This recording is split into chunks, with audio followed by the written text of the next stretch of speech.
September is National Preparedness Month. Are you ready?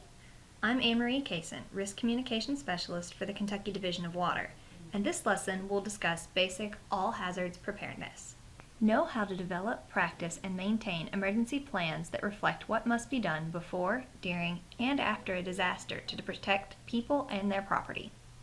Know how to assemble a disaster supplies kit that contains the food, water, and other supplies in sufficient quantity for individuals and their families to survive.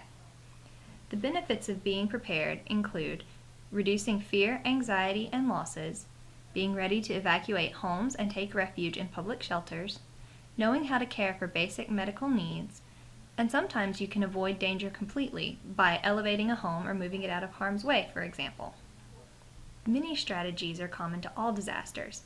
The steps shown on this slide will help you and your family be prepared, no matter what type of disaster you're facing. This slide shows several kinds of natural and technological hazards which you may experience. Becoming informed of risks specific to your area via your local emergency management office or Red Cross chapter will allow you to better prepare. Kentucky's statewide emergency management website is kym.ky.gov. This is another resource for information about your hazards. Two well-known warning systems are the Emergency Alert System and weather radios for weather-related emergencies. The Emergency Alert System is also used to alert citizens to Amber Alerts and for presidential addresses during national emergencies. If evacuation becomes necessary, the media will alert the public. The amount of time to evacuate depends upon the hazard from a few moments to perhaps a day or two.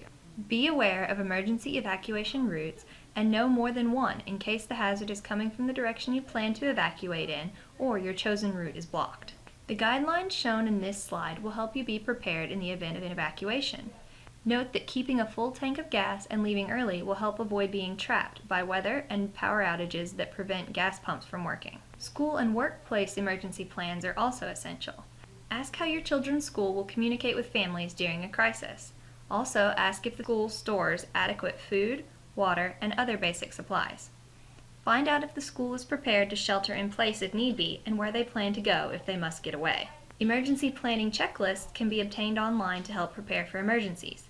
FEMA, the American Red Cross, and Ready.gov are resources available to help you plan for emergencies. One disaster supplies kit is not enough. You should have a kit prepared for each location where you spend a significant amount of time, such as home, work, and your vehicle. Sheltering is appropriate when conditions require that you seek protection in your home, place of employment, or other location where you are when disaster strikes. First, consider the hazard and choose a place in the home or other building that is safe for that hazard. Even though mass care shelters often provide water, food, medicine, and basic sanitary facilities, you should take your own disaster supplies kit with you, so you will have any supplies you personally require. As an emergency responder, you may have special concerns as a single parent, pet owner, or care provider for a dependent loved one. Lack of preparedness at home will impact your ability to do your job effectively and safely. Your family members will likely have to survive on their own without you to make important decisions. Preparing with your family ahead of time will reduce stress and uncertainty on all of you in the event of an emergency. Working with your neighbors, relatives, and friends will improve your ability to care for your loved ones following a disaster. Families where both parents are responders have special circumstances. You'll need to have a family support network that can care for your children, pets, property, dependents, or those with special needs. Communications with your loved ones may be difficult. You may be separated when an emergency occurs and may be unable to care for your family. You may be working in very stressful conditions for extended amounts of time, and you may be required to work extra shifts without knowing where or how your family is. You may not know the condition of your home or other property. It's essential to have a plan so that you're not concerned about these things while doing your job. Agencies also have special considerations. Members may not respond if they're unsure of the safety of their own families. Agencies should determine disaster policies and clearly communicate them to their members so that there is a clear understanding of what will occur. Agencies should determine disaster policies and clearly communicate them to members so there's a clear understanding of what will occur. Past experience and recent studies have enforced the importance of organization-sponsored programs for their members. Military families also have several special considerations. Every time you relocate, learn the types of emergencies likely to affect the area and update your emergency kit and plans with new materials if necessary. Be aware that mass warning systems differ at different locations. It could be a giant voice outside speaker, siren, telephone alert, or some other system or procedures. You may not have extended family nearby, so a rendezvous point or call-in contact after an emergency may require more ingenuity. Establish an emergency plan with an out-of-town contact you can all reach. Keep in mind that one or more family members may be deployed when disaster strikes. If you live off base, threat levels or other circumstances may keep you from getting back on base for day-to-day activities following an emergency. Know alternative places to shop or obtain things you normally would get on base. Collecting and recording important personal and financial documents is also a part of preparing for deployment. Be sure to include these documents in your family's emergency kit. During or after an emergency, you need to report to your command. Learn and follow the established procedures. The emergency number is probably not 911 if you live overseas and may differ on and off the installation. You and your family should know the operable numbers. Your emergency kit should include some additional items such as passports, birth abroad certificates for children born overseas, cash in the local currency, a card with local translations of basic terms, and an electrical current converter. If you live off base, learn a few key phrases in the host nation language and get to know neighbors who could alert you about an ongoing emergency. For an emergency that occurs outside the fence, response will be led by the local government.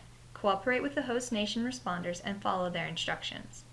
Those with disabilities and other functional needs also have special considerations during an emergency.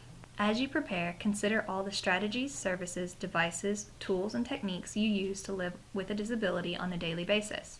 Keep in mind that you may need medications, durable medical equipment, consumable medical supplies, your service animal, assistive technology, communication tools, disability service providers, accessible housing, transportation, and health-related items. Create a support network to help you plan for an emergency.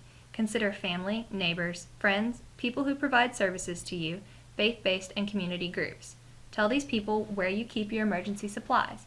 Give at least one member of your support network a key to your house or apartment. If you receive dialysis or other life-sustaining medical treatment, identify the location and availability of more than one facility, and work with your provider to develop your personal emergency plan. Work with local transportation and disability services, such as paratransit and independent living centers, to plan ahead for accessible transportation if you may need that for evacuation or other reasons during a disaster. Develop backup plans for personal assistance services, hospice, or other forms of in-home assistance. Depending on your needs, items for your personal go kit may include extra eyeglasses, hearing aids if you have them or have coverage for them, battery chargers and extra batteries for hearing aids, motorized wheelchairs, or other battery-operated medical or assistive technology devices, copies of medical prescriptions, doctor's orders, and the style and serial numbers of the support devices you use, medical alert tags or bracelets, or written descriptions of your disability and support needs in case you are unable to describe the situation in an emergency, supplies for your service animal. If possible, extra medicine, oxygen, insulin, catheters, or other medical supplies you use regularly. Even if you do not use a computer yourself, consider putting important information on a portable thumb drive for easy transport in an evacuation. If you receive federal disability benefits, register your bank account information in advance with the U.S. Department of Treasury online at www.godirect.org so you can continue to access your money during an emergency. Switching to electronic payments is one simple, significant way people can protect themselves financially before disaster strikes. It also eliminates the risk of stolen checks. Additional resources regarding disaster preparedness can be found at ready.gov, FEMA.gov, and redcross.org.